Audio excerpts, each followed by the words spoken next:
Hi friends, welcome to MLA Varanasi Surya. సనాతన ధర్మం దీని మీద రచ్చ జరుగుతోంది. ఎందుకు జరుగుతోంది? చర్చలు ఇంత దారుణంగా ఎందుకు జరుగుతున్నాయి? పవన్ కళ్యాణ్ గలమెత్తడంతో జరుగుతూ ఉన్నాయి.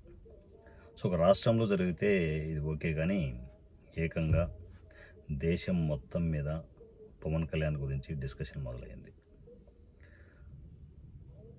ఏకంగా బీజేపీ పవన్ కళ్యాణ్ గారి మీద దృష్టి పెట్టింది. సో మరోపక్క తమిళ తంబీలు అన్ని పార్టీలు, తమిళంలో ఉన్న ఆల్మోస్ట్ అన్ని పార్టీలు నాకు తెలిసినంత వరకు సనాతన ధర్మం మీద యాంటీగా ఉంటాయి. సో ఆల్మోస్ట్ తమిళనాడులో పవన్ కళ్యాణ్ గారి గురించి భయంకరమైన చర్చ జరుగుతోంది. కొన్ని పార్టీలకైతే వెన్నులో వణుకు పుడుతోంది. సో సనాతన ధర్మం మీద ఇంతగా విపరీతమైన చర్చకు దారి తీయడానికి కారణం పవన్ కళ్యాణ్ గారు. ఎవరేమనుకున్నా కూడా సనాతన ధర్మం మీద అడుగు ముందుకు వేశారు పవన్ కళ్యాణ్ గారు. ఈ ప్రాసెస్ అంతా కొందరు మేధావులు అనాలన్నా, పీక్స్కి వెళ్ళి మాట్లాడడం అనాలన్నా తెలియదు, కానీ సనాతన ధర్మం మీద పవన్ కళ్యాణ్ రాజకీయం చేస్తున్నాడు అని. పవన్ కళ్యాణ్ పెట్టింది రాజకీయ పార్టీ. జనసేన అనేది రాజకీయ పార్టీ, సోషల్ సర్వీస్ కాదు. రాజకీయంలో రాజకీయాలే చేస్తారు. రాజకీయ పార్టీ పెట్టినప్పుడు రాజకీయాలే చేస్తారు. ఎస్, మా పవన్ కళ్యాణ్ రాజకీయమే చేస్తున్నాడు. ఇది చాలామంది ఒప్పుకోరు. అవును, తప్పేముంది? మంచి కోసం రాజకీయం చేస్తున్నాడు, ఒక మంచి పని కోసం రాజకీయం చేస్తున్నాడు, తప్పేముంది? ఇంకా నన్ను గట్టిగా మాట్లాడితే స్టాలిన్ కూసాలు కదిలాయి అక్కడ. ఇది చిన్న ప్లానింగ్ కాదు. ఏదైతే టార్గెట్ అనుకున్నారో టార్గెట్ రీచ్ అయ్యింది.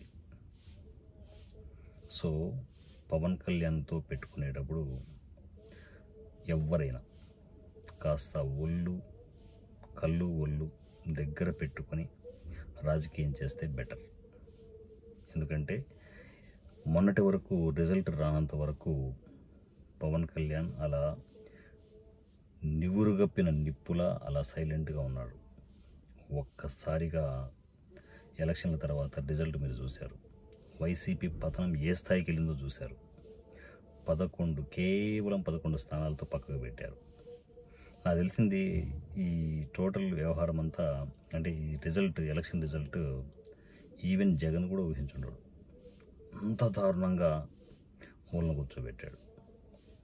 పవన్తో పెట్టుకుంటే, మంచి పని కోసం వెళ్తున్న పవన్తో పెట్టుకుంటే చెడు పనులు చేసి ఎవరికైనా ముడుతుంది.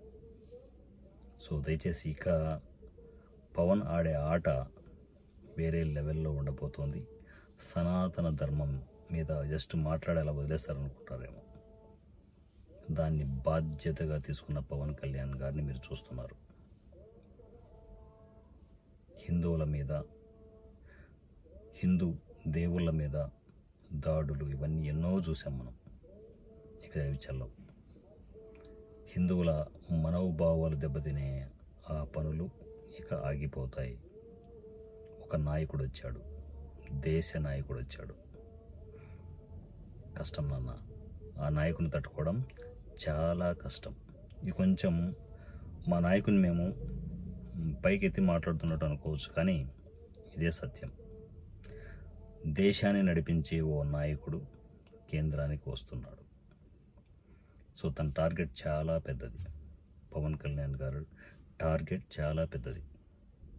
గల్లీ ఆటలు కాదు డార్లింగ్. కేంద్రంలో తను ఆడే ఆట మనం చూస్తూ ఉందాం. సో జై పవన్ కళ్యాణ్, జై Janasena. Thank you so much.